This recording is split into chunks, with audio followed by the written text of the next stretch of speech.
Football ময়দানে বহুল প্রচলিত এসিএল ইনজুরি হরহামেশাই শোনা যায় কোনো না কোনো খেলোয়াড় হাঁটুরেই মারাত্মক ইনজুরিতে ঢুকছেন। ফুটবলে খুব পরিচিত ইনজুরিটা ক্রিকেট মাঠেও দেখা যায়, তবে তা কালে ভদ্রে। যদিও এই ইনজুরি বদলে দিয়েছে বহু ক্রিকেটারের ক্যারিয়ার। দ্রুত গতিতে দৌড়ানো, হঠাৎ দিক পরিবর্তন, জাম্প দেওয়া কিংবা ল্যান্ডিংয়ের সময় শরীরের ভারসাম্যটা বজায় না রাখা, প্রতিপক্ষের ট্যাকেল সামলানো ইত্যাদি কারণে খেলোয়াড়দের হাঁটুতে অতিরিক্ত চাপ পড়ে, যার ফলে লিগামেন্টটা ছিঁড়ে ক্যারিয়ার শেষেরও উপক্রম হয়। অনেক কিংবদন্তি ফুটবলারও এই ইনজুরির শিকার হয়েছেন, যেমন Ronaldo Nazario, Neymar junior, জলাতান Ibrahimovic অথবা ভ্যান ডাইক। ক্রিকেটে এই ইনজুরিটা তুলনামূলক কম হয়, যদিও পেসার ও ফিল্ডিং করতে গিয়ে অনেক সময় এই জাতীয় চোট ক্রিকেটাররাও পেয়ে থাকেন। অনেক সময় তা হয়ে দাঁড়ায় অনেক মারাত্মক। লেবুর সুঘ্রাণ আরো বেশি, ত্বকের যত্ন আরো বেশি, চলে আরো বেশি। আপনার পকেটে কি বিদেশি না বাংলাদেশি? মাশরাফি বিন মুর্তজা এক সময়ে সর্বোচ্চ গতির ফাস্ট বোলারদের একজন ছিলেন। ক্যারিয়ারের শুরুতে তার বোলিংয়ের গতির ঝড় এবং শটিং লাইন লেন্থ বাংলাদেশের বোলিং আক্রমণকে প্রাণ সঞ্চার করেছিল। কিন্তু 2009 সাল থেকেই মাশরাফির হাঁটুতে এসিএল এর চোট লাগতে থাকে এবং পরবর্তীতে সময়ে তিনি প্রায় 60টি বড় সার্জারি করিয়েছেন। এসিএল ইনজুরির কারণে কমেছে তার গতি, ধার, আকাশ ছোঁয়ার স্বপ্নটাও।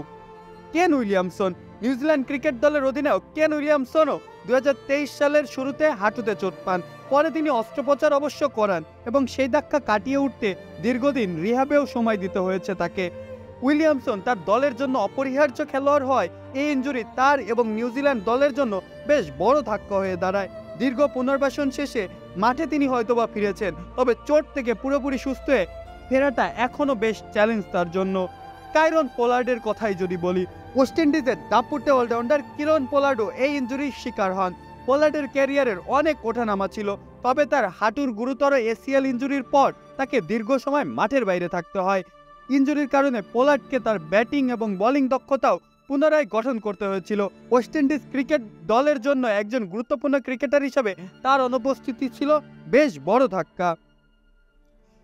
সাইমন জোন্স 2005 সালের অ্যাশেজ সিরিজে তার দারুণ পারফরমেন্সের মাধ্যমে তিনি নতুন এক প্রতিভা হিসাবে আত্মপ্রকাশ করেন, কিন্তু সেই বছরই গুরুতর এসিএল ইনজুরিতে পড়েন তিনি।